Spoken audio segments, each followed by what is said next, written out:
So we are going to start the tutorial, the hands-on session, and let's see what we can do this afternoon. There will be a first phase that is the setup. I mean, how to have everything ready to run, and we prepared some material. So you should now follow some instruction just to copy relevant file of the training material databases. As I introduced this morning, the many-body perturbation theory needs a pre-calculate ground state done at density functional theory. With Yambo, you can do with quantum espresso, you can do with a binit, but just for a question of time, we will skip this part. Let's say the usual flow is you do a quantum calculation, quantum espresso or whatever, density functional theory, you compute your ground states, and this is this self-consistent calculation. Then what you need to do is a non-self-consistent calculation. That means that as you have seen, to evaluate the self-energy or also the beta-self-beta equation, you need empty states. These are not calculated by default by a DFT code, because what you need is the density, so only occupied states. So this non-self-consistent calculation, it's aimed once you have your density, you have low Hamiltonian, you diagonalize this Hamiltonian, asking for a lot of empty states that you will need to do perturbation theory. We will provide already this database, so we will start with GW approximation. Then the idea, this will depend really on timing. We have prepared. Anyway, we prepared two tutorials. One is a calculation of band structure with GW, with the idea that you also play with the Fugaku machine, repeating maybe the same calculation, changing the number of nodes, and with the idea that finally you will do a strong scaling test of the code. So you will see how the code perform, adding more and more nodes, and you can also try, if you want, to apply different strategies of parallelization, because depending on the system, you want to distribute your workload in different parts of the calculation.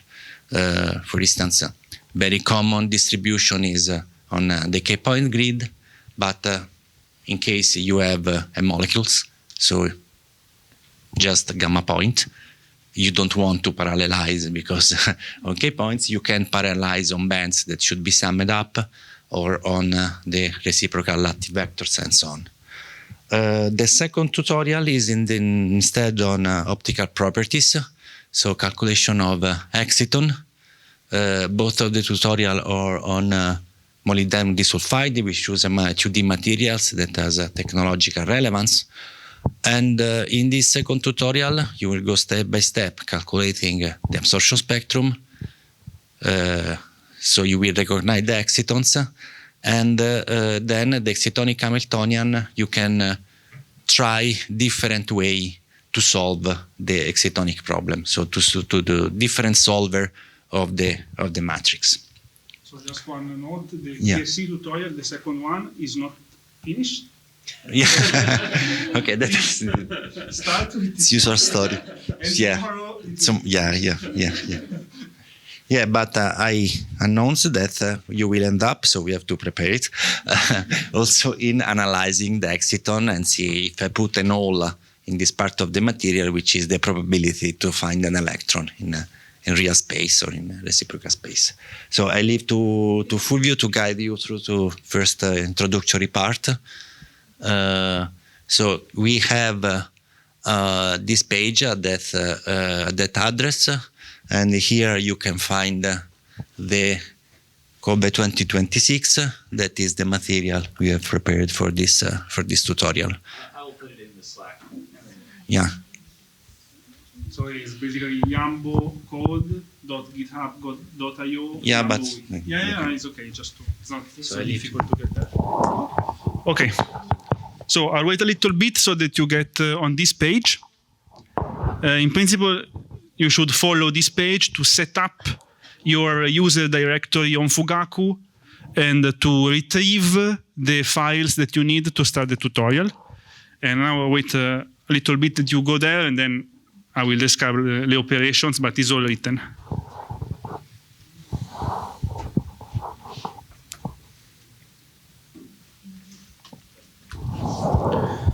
Okay, so if you were able to get to this page, as you can see, the first thing to do. Yeah, sorry. Okay. So the first thing to do is that you should go to your personal directory, which is in students. Probably there is a directory with your username, I think, something like that. Okay. And then you go inside that directory. Of course, if you want, you can do another directory, I don't know, GW tutorial, as you wish. And then in the directory of your choice, the first thing is that you have to copy the data that you need. And it is a tar file that you see here. So you can just copy paste this command and you get the tar. So first thing to do is open up a terminal, whether it's on your computer or it's open on demand. And once you've copied the file there, kind of let us know. Okay, yeah. Let us know, because this is essential. Okay, so I leave this paragraph. Yeah, I think just leave that there and then 5-10 minutes to get Yeah, then of course, so when you get there, you can keep reading and continue with the setup.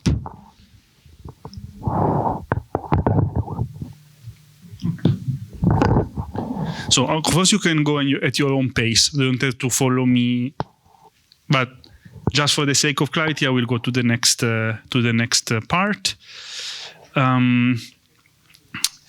Okay, so here there are some specifics information about how to run stuff on Fugaku. For example, if we go here, we have an example of a job submission script.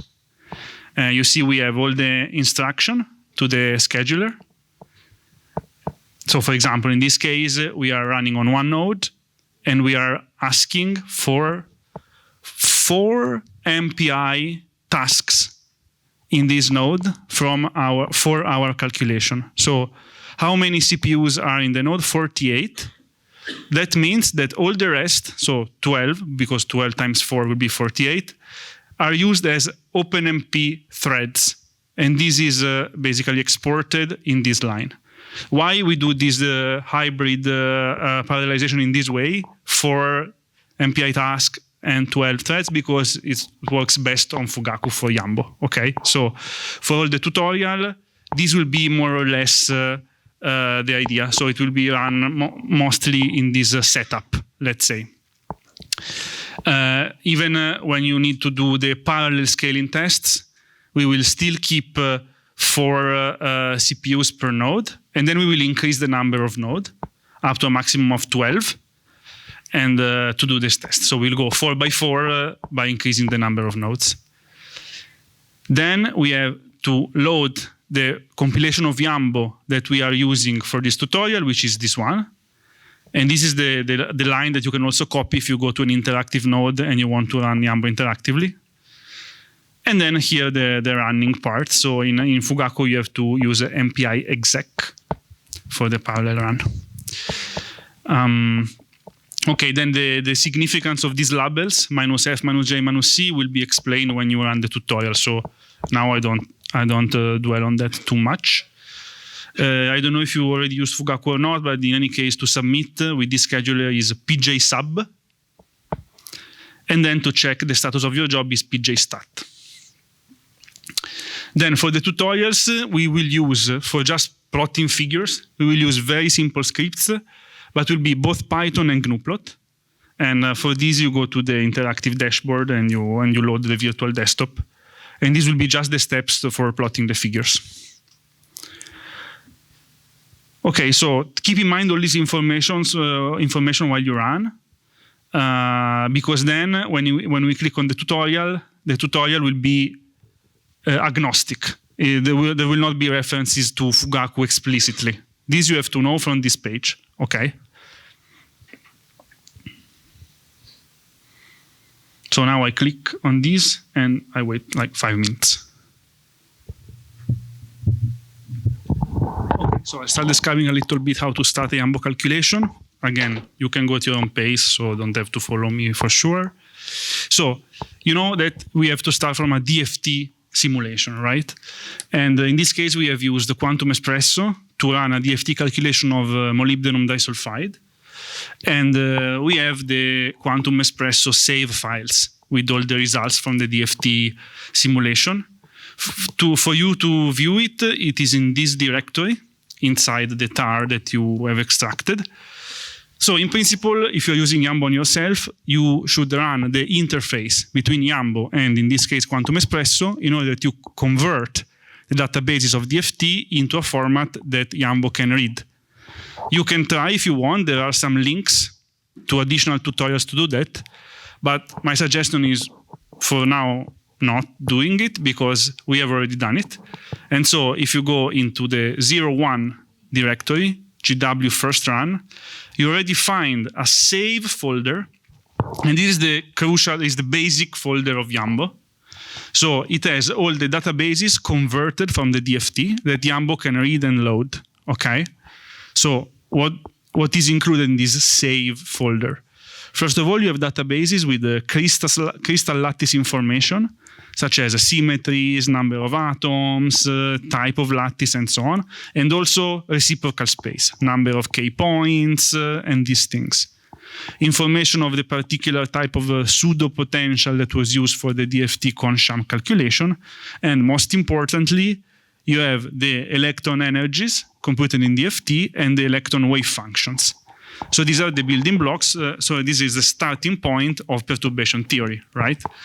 And these will be, this is all present in the save directory, and then they will be read by Yambo. They will be loaded by Yambo when you start the simulations, basically.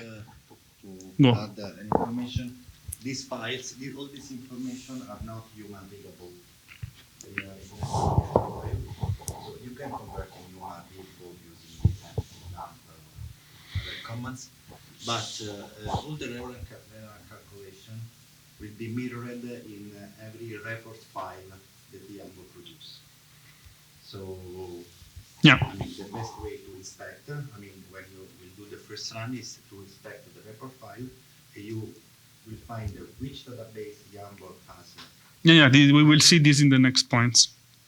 And all these relevant information. So basically, Yambo will produce non-human readable binary files, which are the heavy files with all the details of the calculations, and then human readable files. Certainly, it will produce a report of the calculation, which is what Daniele was explaining, that you have to look at all the time. It also produces detailed logs of the calculations. And in addition, if the simulations requires it, also produces a plottable output file in a human readable format. Okay. Okay, so the system that we are doing is what we mentioned also in the talks, is a monolayer molybdenum disulfide, is a semiconductor with a band gap more or less in the optical range. Okay, so optical light can kind of excite this system, can create electronic excitations in this system. And okay, so for now we'll skip this part. So let's go here. So our goal for this tutorial is to calculate the correction to the DFT energies. So the DFT energies do not give a proper account of the, for example, the energy band gap of this system. So we miss the energy window in which the system is optically active. And we need to, to correct this with many-body methods. And this is the expression that you see here. So the epsilon here is the density functional theory energy that is loaded from the save directory. And the capital E will be our final result, the quasi-particle corrected energy with the GW method. Okay? Okay, so the first thing to do is what? To generate a Yambo input file. So this will be the first challenge, let's say. Yambo uses this method for generating. You can do it in many ways, but one popular method is that you run the Yambo executable like for a simulation, but in reality you put some flags, and these flags create chunks of the input file with variables and so on that then will be written to text, so will be saved to a file. For example, this line means, you see, each minus flag means something, right? In this particular case, it says, okay, create an input for GW calculation, and P is an option for the type of screening that we want to compute. In particular, this will be the plasmon pole approximation that Daniele mentioned. Then this is how to solve the quasi-particle equation. In this case, will be like a linear expansion like this. Then this minus R is a flag that we don't discuss today and is related to the fact that the system is 2D. It's an additional technique to treat correctly 2D systems. And this minus V is simply verbosity, but with par, it will generate inside the input the variables for a parallel calculation, which we, of course, we want to do this. And this minus big F is just the name that we give to this generated input file, which will be gw.in for this case. Now, most likely you have to do this from an interactive node. So you remember the first page in the introduction. I go back. There are the instructions how to go into an interactive session. You can basically paste this string, or you can also change the hold time and so on. And remember that if you are in the compute node, you cannot just type Yambo enter, but you still have to do MPI exec, specifically saying minus MP1 in our case, because to generate the input, of course, we do not need to do a parallel input generation to write some text. Okay, so keep in mind this, and we go back to that part from before. Get them to set up the input files. Yeah, exactly. So I'm just so that's the first thing to try and do. You will, if you run this part correctly, then you will see that gw.in file will appear. Okay, that you can open, and you will be shocked because there are so many variables. But don't worry. So then we will see what to do with those. Fulvio, can you open the tip? Let's open the tip. Just to say that you remember by heart all Yes, of course. things. By typing Yambo -H, you have the textual help of the different run level and options for generating file for GW, but it's better. This you can type without MPI exec. Otherwise, you won't see the output. But yeah, for generating the input, you need MPI exec. Yeah, just to emphasize this point, like this is where he wants you to get to, generate the input file. And when you generate the input file, as he said, you have to be in an interactive job. Can anybody guess why? You know you have a compute node. Otherwise, you need to submit a job just for generate the input. Yeah, but why not run the executable on the login node? Yeah, because login node is busy and everyone uses it, so the resources is not. So You're so polite. But it's two, no? It's a two things. So there's a slightly different reason, but it is a good reason. Yeah. For the computations, I need to be done on compute node only. Because we're only generating the input file. So. Because if everyone is going to, because we all are using like the same login nodes, and they're less in number, no? I see you're polite like him. So there is a technical reason why you actually have to. Yeah, you can try if you want. Maybe the environment has not been loaded to run this. That's a good reason too. Yeah, it has a different environment, Obviously, yeah, you have to export the executable. Yeah.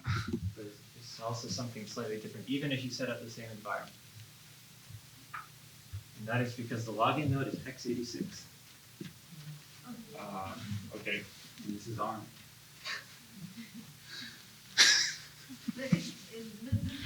Computation is only specific for this cluster, no? Yeah, so I think on another cluster, it wouldn't be too rude of you to make the input file on the login. Yeah, I do it all the time. But here is compiled for ARM, so.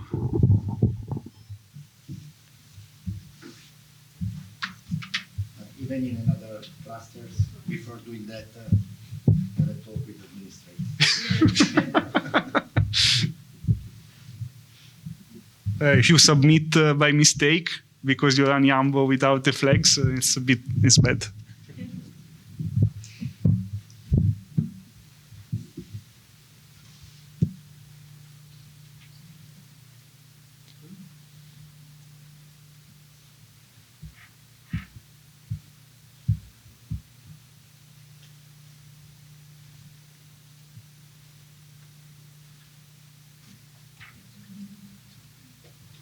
Go for a tour to see Yeah. if they get it.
So go to the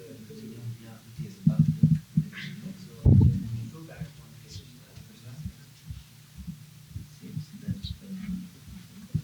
So go back up.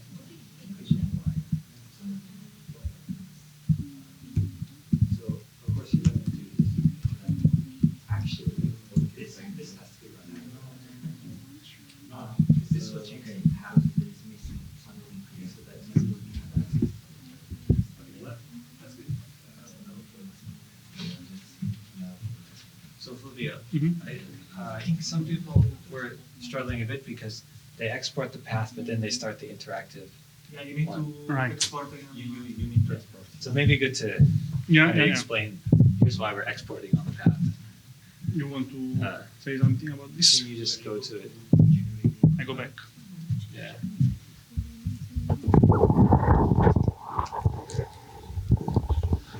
Okay, just in case anybody was struggling with this. So you might notice there's this load Yambo command right here, right?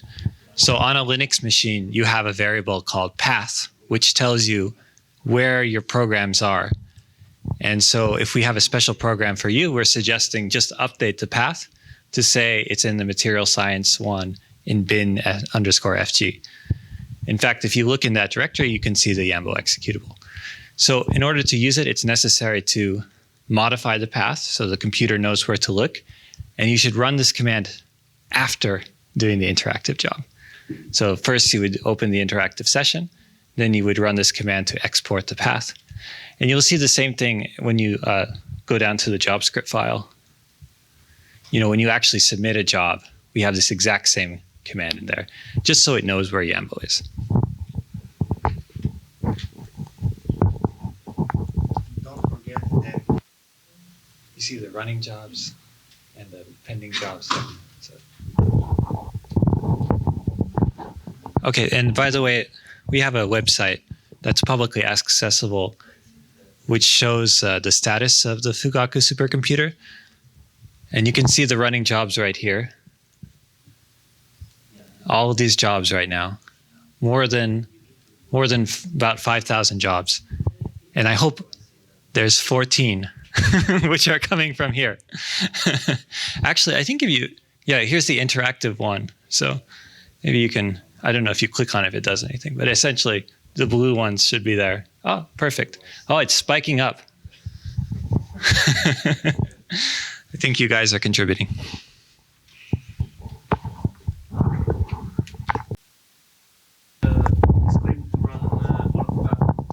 Yeah. So that is a submission script with all the things for Fugaku, but this part, it's just Yambo. Okay. Right? So in this case, the minus capital J is just the directory it has to create in which to put the databases that it will calculate. Okay. And then the minus C is the directory where it has to put the human readable files, such as the report. So in this case, I'm putting the same so that everything will be in the same directory. If it does not exist, it will create it and then put everything in. If it does exist, it will attempt to load the databases that are in there if in the input it is specified that you should use those databases. We will see examples of these later on. If you forget to put this, actually I don't use it, there is default.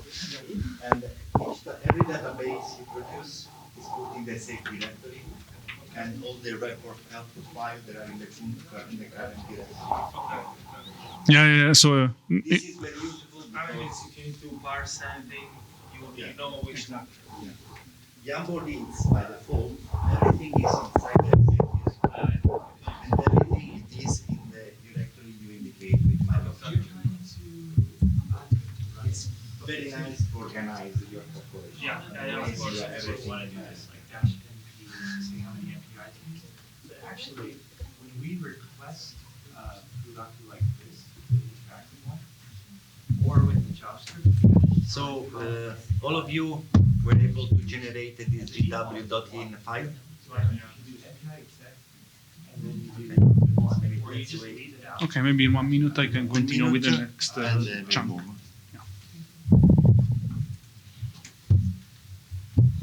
Yes.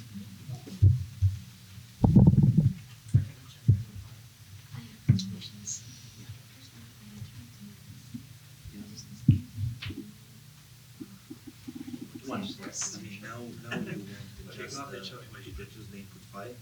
So one. No, you need it. MP exec is you need it. So you need to do MPI But exec.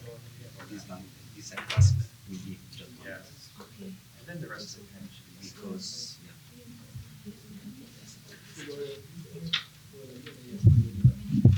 no, but we will see later this one because this is to run Yambo. Now And the reason we for have this not is that yet run. We just use Yambo with some lines to it's okay create one file. MPI. It's an just run Yambo that you can But on others, either create your input file if you have a code and you already know what you're doing. So the tutorial is so this way agnostic, we just with the command line that is indicated in the tutorial. it's a little bit on other machines. Yambo creates the input file for you. So the relevant variables for this kind of calculation.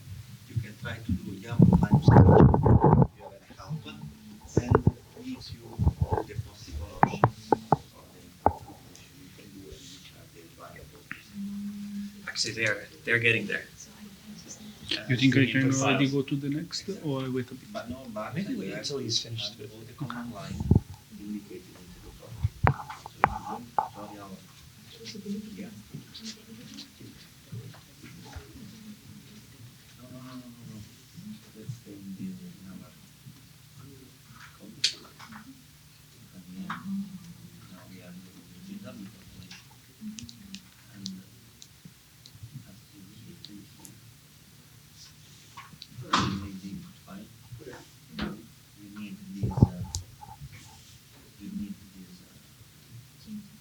No, you don't change it. These are the command lines to generate the GW calculation. But don't forget that one before executing Yambo, the MPI exec minus MPI. So you make the exec minus empty ones and copy this. This will generate an input file for the now we will explain how to set the relevant file. Then you have the file in front of you and you can follow. Yeah. So when you open the file, you will see many lines, right? So at the beginning, it can look like a mess. And so this is, if you keep reading, basically it's all broken down into digestible pieces. And I will briefly go over these pieces. So the input file always begins with some flags that are basically just strings. And are in the comment that is automatically generated, they are denoted with the capital R that stands for run level. This is a control strings that tells Yambo which part of the code it should be running, right? So for example, GW0 is the run level to tell Yambo that, okay, now we are going to do a GW approximation.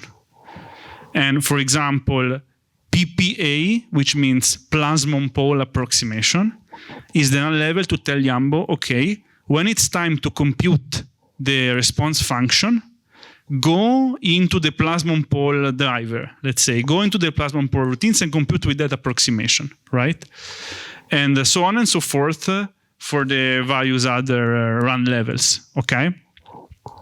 That enable all the different chunks of the calculations. Of course, in this way, it is useful to have the input generated automatically because then we have all and only the run levels that we need for this specific flow of calculations. Okay, so this is the first part of the input. And then the others are just variables that you set, okay?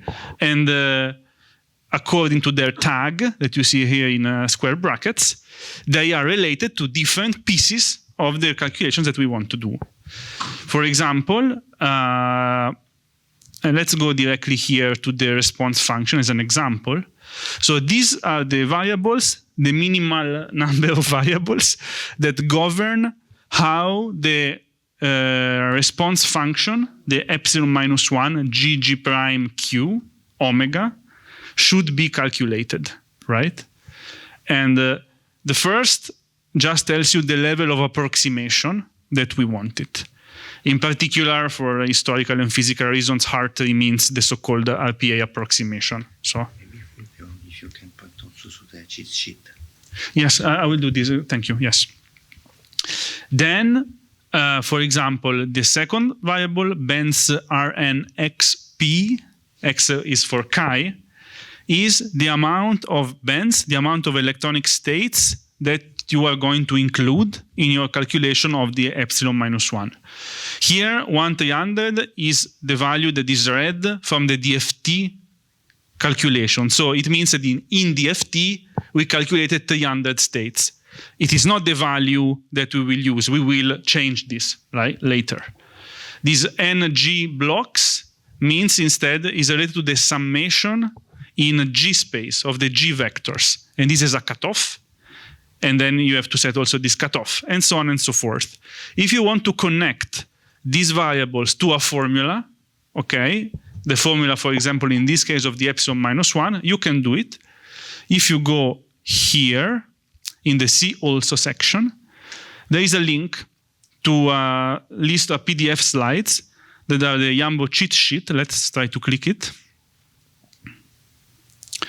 Okay, so these slides basically tell you, I find it one of the best things that the Yambo team ever did, because they really tell you what you are doing. I mean, for example, let's go in the calculation that we were for the variables that we were discussing. Yeah, for example, here. This is the formula that we are calculating. And you see key mod Hartree is a variable that we set before. Then the response block side, this one. What is this? It's just the sum over all the G vectors. We have to tell it when to stop the sum, because we cannot sum to infinity. So at a certain point it has to stop, and it will be this number that decides when it stops. Should be cannot also. Yeah, where is cannot? Oh, cannot is here, right? Well, no. Next. Yeah, thanks. Next one. Right. No. Actually, above. If there is above. Okay.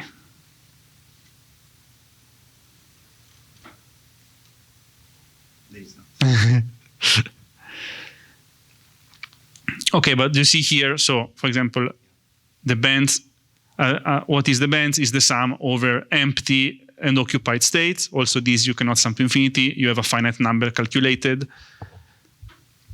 These are all parameters that in principle you have to converge, right? So in principle these are sums to infinity, we cannot, but we have to sum to a high number enough that the final result doesn't change anymore, right?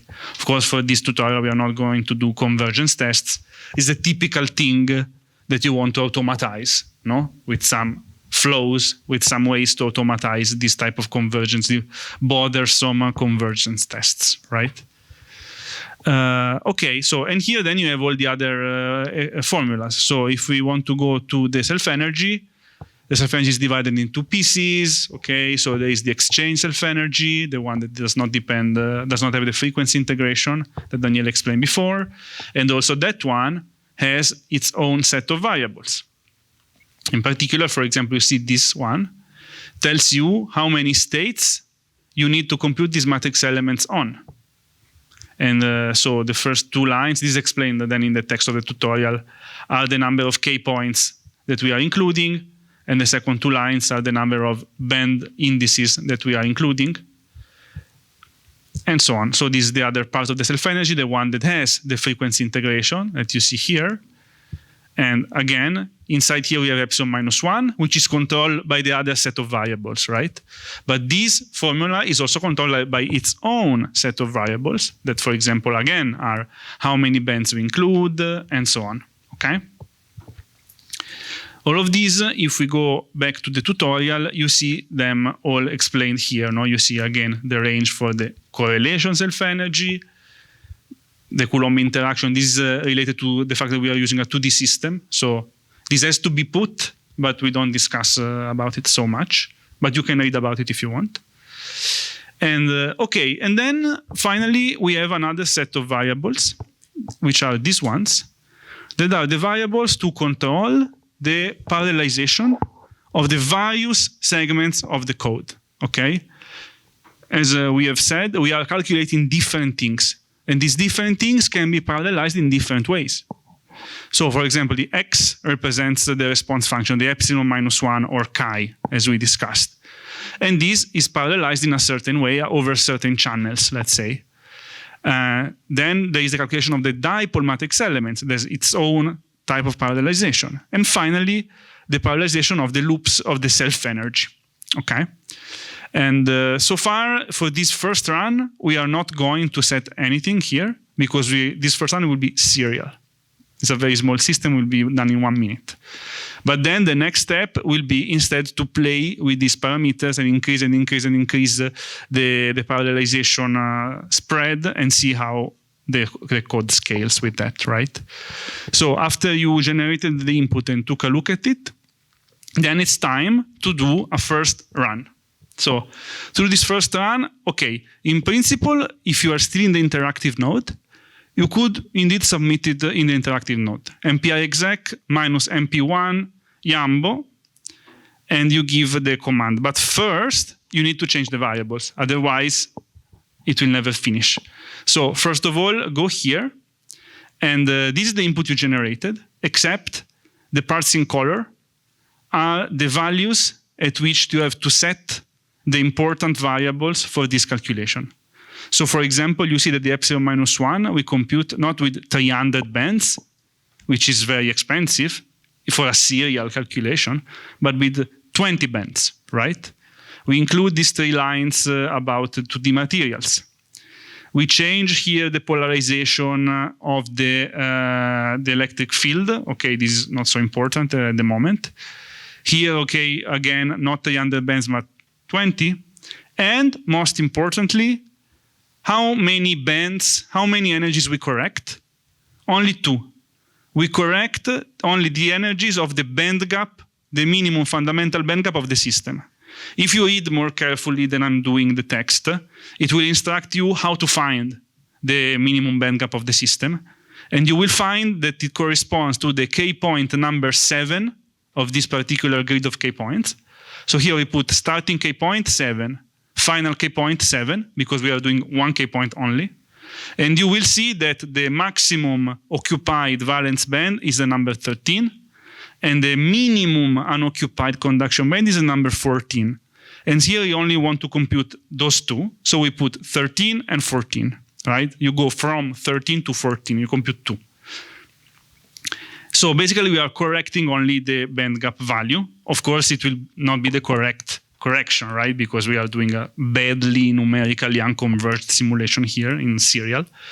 But at least the code will run easily, right? When you did this modification, as I said before, if you are still in the interactive node, you can just run this and prepend MPI exec minus MP1, no problem.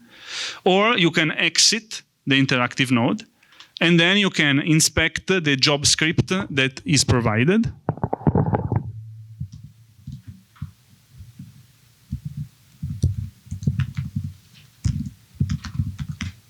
Which is this run first job.sh, and you can submit the job by doing pj sub this file, and it is exactly the same because you see we are selecting one node and one task. So at least as far as MPI tasks are concerned, we are doing a serial run. And you see here, so in the case of a submission script, here you don't need to put minus MP1, but you would need to do it if you are in the interactive node. And then, as Matteo also pointed out before, we have these flags that are typical of Yambo. So minus big F just means please Yambo read this particular input. And minus J means, okay, put everything inside this directory. So it will create it if it's not there. If it is there, it will first try to load what it finds in there in terms of databases. So if, for example, if you have already a partially done calculation, or you have databases from a previous calculation, so you give him with minus J, it will first load it, and then we'll calculate the new stuff. And the minus big C is where to put instead the communications, so the report file, the output file that are human readable. In this case, I put, okay, put everything in the same directory. As Daniele also pointed out, even if you run without these flags, everything is fine. It will just put all the results in the save directory by default, and all the communications, the human readable files, will be just in the working directory where you run the job. So you can do this either interactive or by submitting this. It should be quite fast.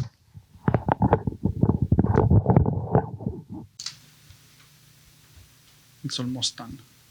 Okay, it's almost done. Yeah. So in the meantime, I don't know if you finished running or not, but after you run from the input, it's time to look at the outputs. And if we check the text, so there is this pink window that we can open. And this instructs you to go into the directory that we just created with our job submission.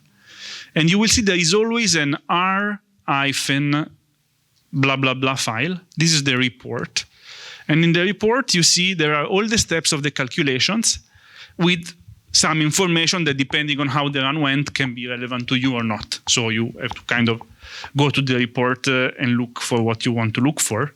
For example, here we have some examples, right? For example, one of the steps, as we said many times, is to compute the epsilon minus 1 in the plasmon pole approximation. And in this case, it is a 7th step.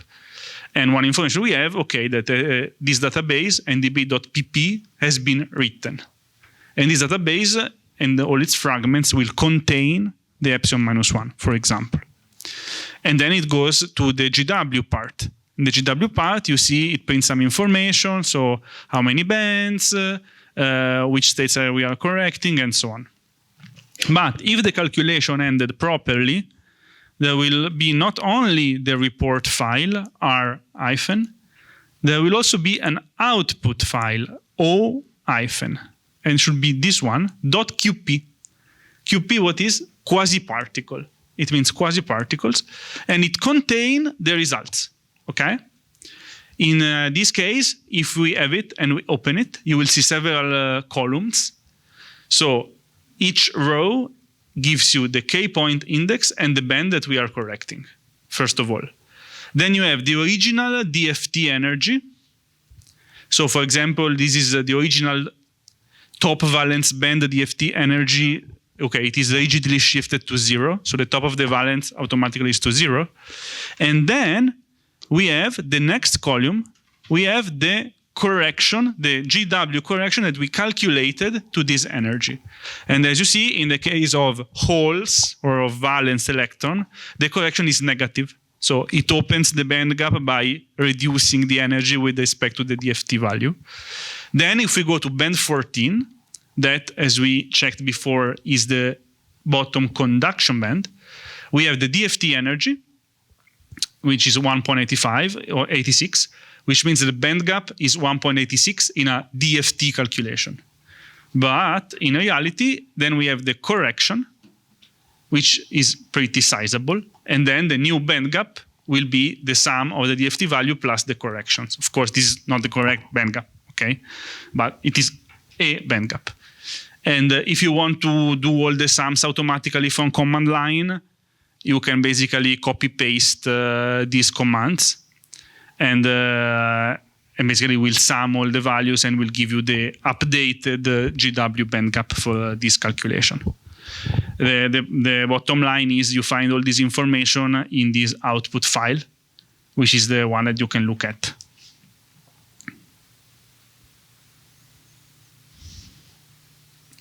Okay, and when you finish this, we close for today. So this will be enough. And then tomorrow we start back from this with the parallel heavy lifting simulations.